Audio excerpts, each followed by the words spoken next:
2021 legislative session has wrapped up. Just want to talk a little leading off, highs and lows, what you think went. Let's start with highs. Some of the priorities that you felt like got passed, that were good, and that you want to brag about. Well, I think it was a great session.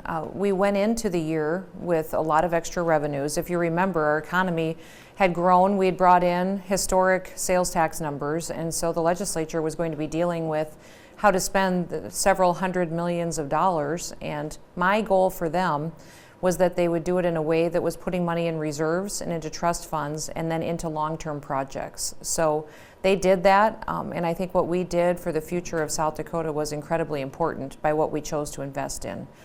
We funded broadband throughout the entire state. We put money into railroad access, which is going to be very important in West River, and then also into our university systems for research, development, buildings that are going to help our kids get the careers that they need to stay right here in South Dakota.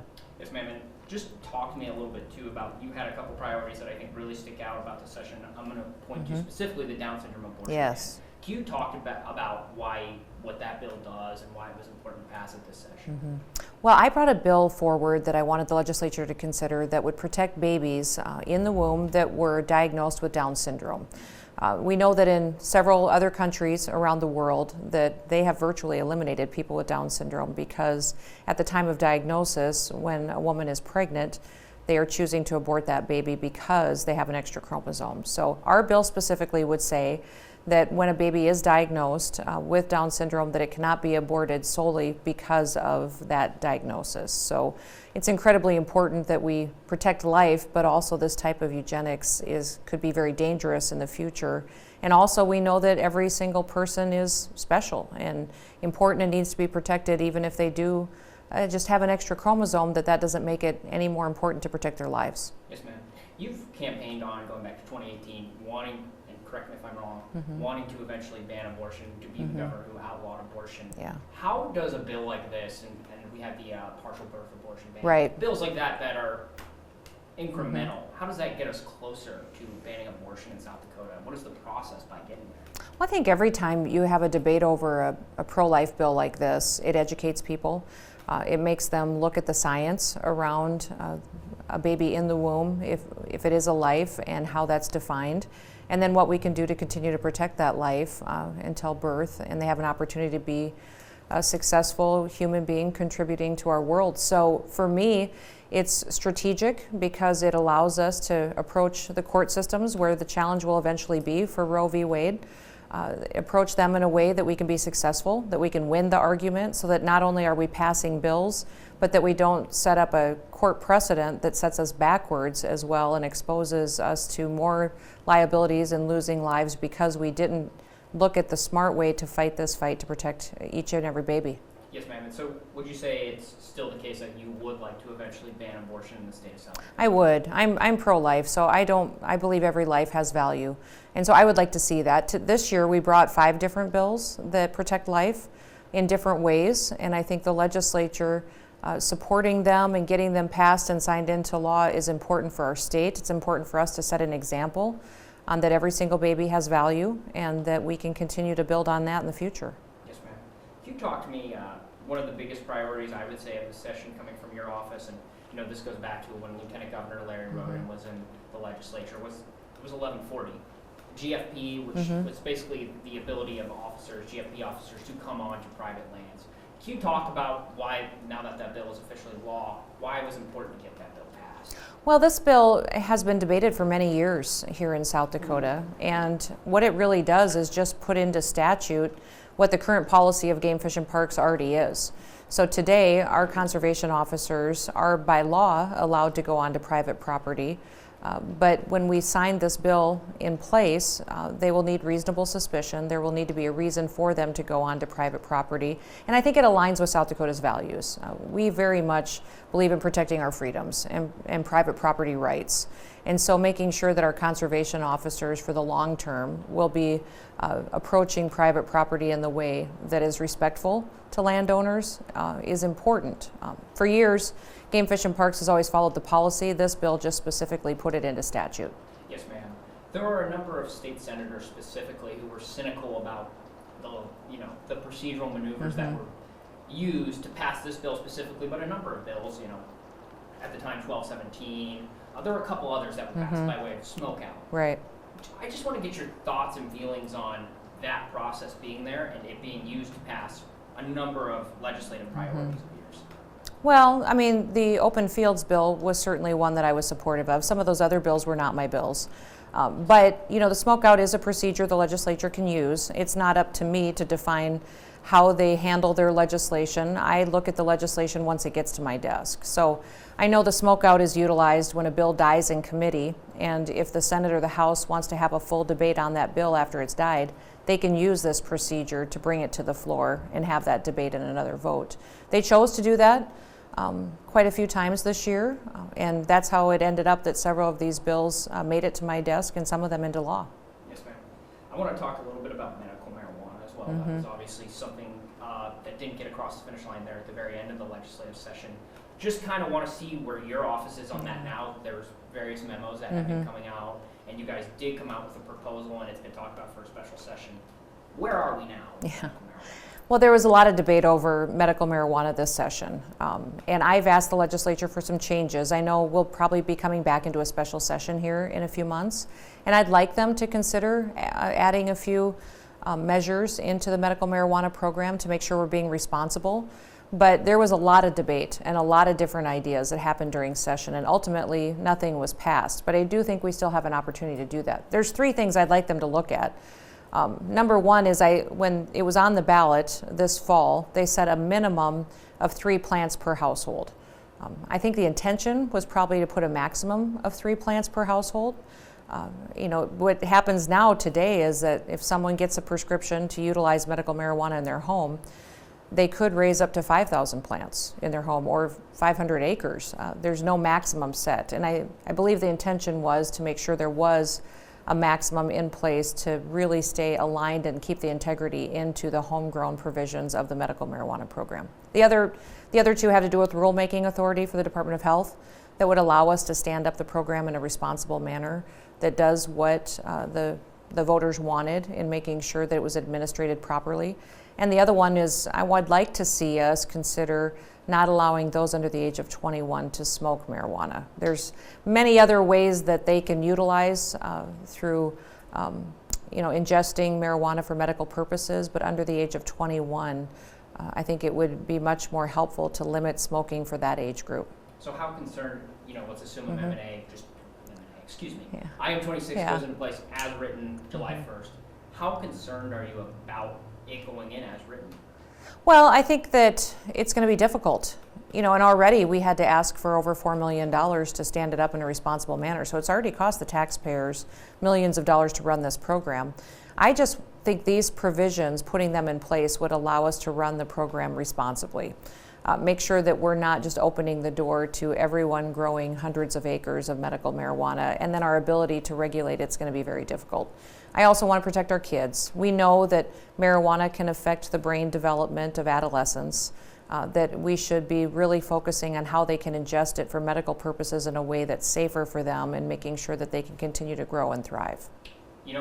These seem like reasonable concerns, and it seems like a number of these proposals of yours, the state Senate could get on board with. However, they've voiced their intent to not move or get something else in there via, decriminalizing ingestion. We're, of course, the only state in the country that has ingestion on the books, or decriminalizing marijuana possession at a certain age.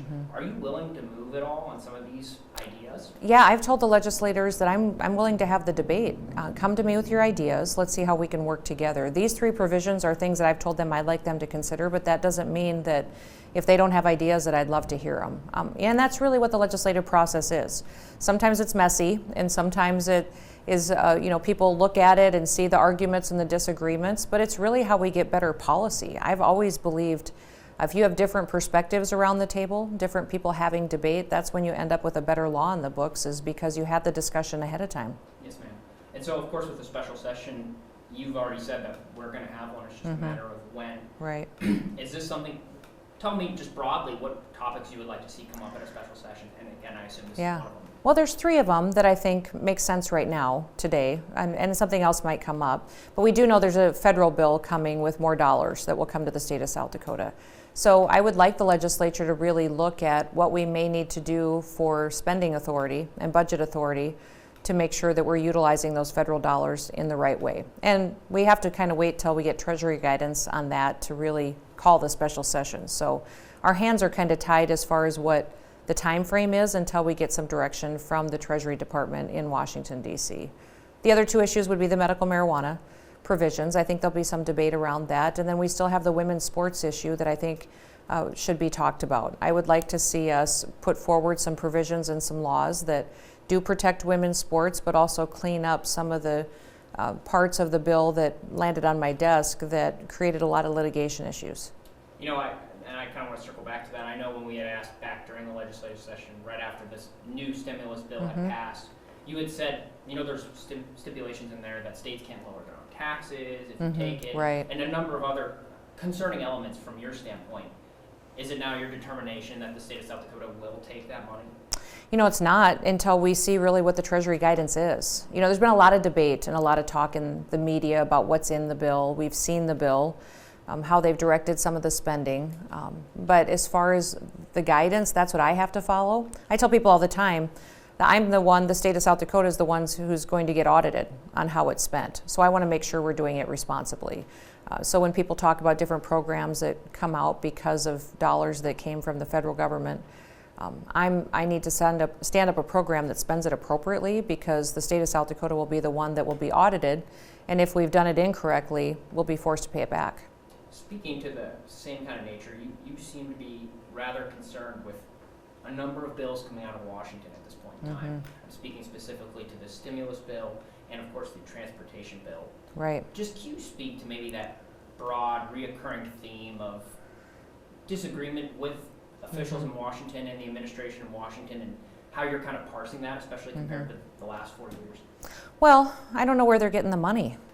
You know, honestly, they're borrowing money from other countries like China, who are buying up our treasury bonds and spending it and handing it out to people. And frankly, in many of these instances, not in the purposes for which they're messaging it. The last stimulus package only had about 10% of the money that went in to really deliver COVID relief. The rest of it was pet projects and other items that got into that final bill that drove up the cost. And we look at the infrastructure bill, what President Biden has proposed as well. Very little of that goes into hard infrastructure like we've traditionally viewed it, roads and bridges and dams and railroads. A lot of it goes into other areas, and it's pushing an agenda that really is kind of like the Green New Deal. So I'm alarmed by the amount of debt that we're taking on, how fast we are. And these bills in particular are designed to bail out states that have made bad decisions. You know, we kept South Dakota open, and we made sure that we were taking care of people's health in 2020 while we allowed our businesses to continue to stay open and take care of their customers and their employees. And we did well because of that. Some states that completely locked down their economies, their budgets have been decimated, and now the federal government's bailing them out. I think it's rewarding bad behavior, and we've seen a lot of people lose their freedoms in 2020, and I'd prefer for people to watch and look at the leadership in different states and the consequences of it, and really understand that it didn't have to be this way. Yes, ma'am. And just kind of talking a little bit more about that infrastructure bill. Again, I know you've just now and at other occasions expressed skepticism about that bill. I think it's fair to say that South Dakota could use a infrastructure remodeling, or some projects could be done in that regard, and that's something you pushed. If this bill were to be revised or redone in a certain way, is there a way that, at the federal level, of course, is there a way you could support it? You know, I think that obviously people will always find ways to use dollars and try to use it wisely. I've evaluated the bill how it looks today. Obviously, it hasn't passed, so it could dramatically change as it's debated through Congress. I would prefer that if they're going to pass an infrastructure bill, that it be less money, that it be something that really goes into hard infrastructure like roads and bridges, and getting our commerce infrastructure in place and built up for the future so that we benefit from that for 50, 60, 70 years. Some of the provisions in there aren't necessarily focused in that area, and I think that's where spending money would be incredibly challenging. And some of the policies and energy policies that they're embracing in that bill actually will drive up costs for consumers. You know, I'm all for a diversified energy portfolio. I'm a big supporter of ethanol and wind, but also of oil, gas, and coal because we're heavily reliant on energy. And we should also be looking at this through the lens of the everyday family that works hard for their money and has to utilize energy, and we shouldn't be driving up their costs through an infrastructure bill as well. Yes, ma'am. Circling back and talking about one of your favorite things, 1217. Yeah. I want to ask you, on International Women's Day when that bill passed, your official governor account tweeted that you were excited to sign it. Was that you? I'm still excited to sign that bill. You know, I really would love to sign that bill. What happens is that bill passed the Senate, and then my team starts looking at it, evaluating it, like we do with every single bill, and what are the consequences if we sign it, and do we have an opportunity to make it better? Looking at that bill, the first two sections had enormous consequences for our K-12 system and for families. If a child didn't make a sporting team that year, and then another child on that team happened to be proven to be using some kind of performance-enhancing drug, which was not defined in statute, so it could be virtually anything, that child could be open to being sued and the school district, and for emotional damages, physical damages, hundreds of millions of dollars with no cap on those litigation costs. So that's a huge exposure that I really wanted to clean up for these families and for our school districts. And that's why I asked the legislature to fix the bill so I could sign it. So to be clear, you did tweet that you were excited. You Yes, tweeted that. yes. Do you think that was maybe a mistake or a misstep? Well, I think that probably next time we'll think and have our whole staff go through it a little bit more formally. You know, that bill being smoked out on the floor, we didn't have as much time to evaluate it, and there wasn't as much debate in the committees as it went through. So to have it thinking it was dead and not coming back and all of a sudden getting brought back to life, that's why the exact provisions and consequences of the bill were brought to light at the last minute. As governor, you know, you're of course very socially conservative, but you're also, especially in light of COVID, really pushing businesses coming to South Dakota, and with that, you have the NCAA and you have Amazon. Right. As governor, how do you balance that social conservatism and bringing companies here who might not exactly reflect those values in the same way that you do, and I would say a majority of South Dakotans do? Well, I would say that, you know, this debate over women's sports is about Title IX. It's about a federal law that should be followed. It's about equal opportunity for women. And I think that there's people on both sides of the aisle that appreciate what Title IX has done for girls and women for many, many years. And it's given us an opportunity to be successful, to compete in an arena that gives us opportunities for scholarships and to learn teamwork and leadership skills at the collegiate level. And that's what I'm trying to protect. So I know a lot of people look at this through a different lens. I see it as a fairness issue. I see it as an opportunity for girls that women had to fight for, and I'd like to see it protected. That's another reason why I would like to have this debate in two different bills. I would like to have the K-12 protections in one bill and the collegiate in another, because if the NCAA did choose to sue South Dakota over this provision, or big business did choose to sue over the collegiate women's sports, it doesn't enjoin and tie up my K-12 system. If that goes into court and is litigated immediately, the law doesn't stand and I can't enforce it. So that's why I've also asked the legislature to do two different bills. It's why people have seen me bring forward two different executive orders, is so that if there is litigation on one level, at the collegiate level, I can still go forward and protect girls in their sporting events in the K-12 system. Yes, ma'am. And I want to ask that question in the context of taking 1217 completely out of the picture. Again, we talk about you want to be the governor to eventually ban abortion, and you know, there's a lot of socially conservative ideas that you might agree with, and again, a majority of South Dakotans might agree with, that Amazon coming to Sioux Falls just doesn't, or that the NCAA, who's looking to bring tournaments here, just doesn't agree with those. Yeah. How do you go about balancing those two things out? Well, what I tell people all the time is that, you know, I tell people what I believe and what I stand for and what my values are when I run for election. When I'm campaigning. And I'm hopeful they'll support me and vote for me, and that I have the opportunity to serve. And then I'll use that foundation to make my decisions. And I'll listen to folks and take their input, but they also need to kind of understand a little bit about my basic background, faith, and how I hold my values and what they mean when I'm making these decisions.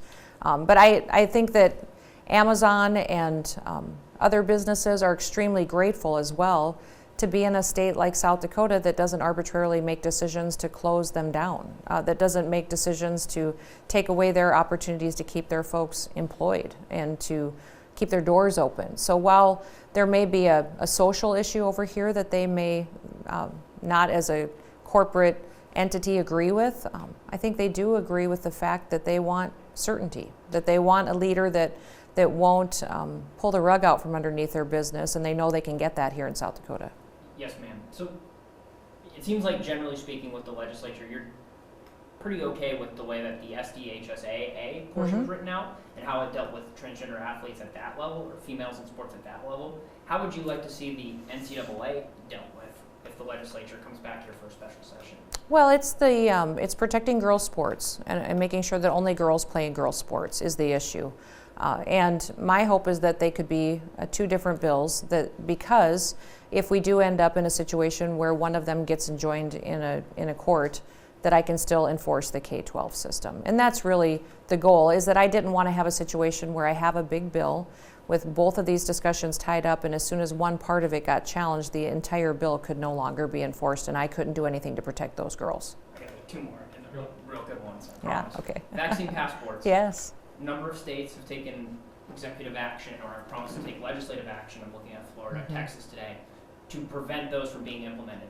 It's interesting, Florida wants to ban them completely, private entities or whatever. Texas says no government involvement. You've obviously been a vocal proponent against those so far. Have you considered taking any sort of executive action against those, or asking the legislature, particularly in a special session, to ban those? Yes, I have looked at it. We've looked at drafting some executive orders. I also want to make sure that I'm not overstepping my authority in what I can do. The state government certainly will not be mandating or making sure that there's any kind of enforcement on a vaccine passport. And we're looking at what the implications are of these types of decisions and what we can do when it comes to private businesses and other entities and local governments as well. But I'm going to do everything I can to protect people from getting mandates like this out of governments. This is a fundamental threat to our freedoms, this kind of provision. And so I've been very vocal against it, and I've spoken to the White House and the federal government about my opposition to vaccine passports. I've stated that in the state of South Dakota, our government will not be mandating vaccine passports, and we're continuing to look at what other tools we might have in regards to the rest of the state. Okay, perfect. And then this is probably my last one, and then anything you guys want to add to. But I want to ask you, obviously last week you were dealing with fires out in the greater Black Hills region. Just if you want to speak to just generally the drought conditions we're having, kind of jinxed it, but fire and just maybe what people can do to prevent that, and just keep an eye out for that. Yeah, we declared an emergency last week because of all the fires that we saw. That allows us to access some wildfire suppression funds to meet some of the needs that we have in many parts of the state. But last week was real scary for a lot of people. That fire, the Schroeder fire that was west of Rapid City, threatened a lot of homes. We did lose one home. No lives were lost. We also had one up in north central South Dakota that was almost 10,000 acres, went about 16 miles, and then one down south by Dakota and Murdo that crossed the interstate, caused some accidents because of smoke and visibility issues, and then several others throughout the hills and the rest of the state. So I'm thankful to see the moisture coming. But that was a very early start to the fire season, and I'm so grateful for the hundreds of volunteers that stepped up and protected these communities, that stopped the fire. We had a lot of our South Dakota Wildland Fire folks were out there immediately on the task, saving people's lives and homes, and then we did have the Rocky Mountain Blue Team that came in and helped us out in the hills with the National Guard. That was fantastic. But day in and day out, it's always impressive to me to see the amount of people that step up and voluntarily serve to go into these types of situations and to protect their neighbors. And I think that's one of the things that makes South Dakota special. So I'm grateful for a little bit of moisture this week, but hopeful we can keep that coming, because this has sure been an early start to the fire season, and we'd like to see it end this week.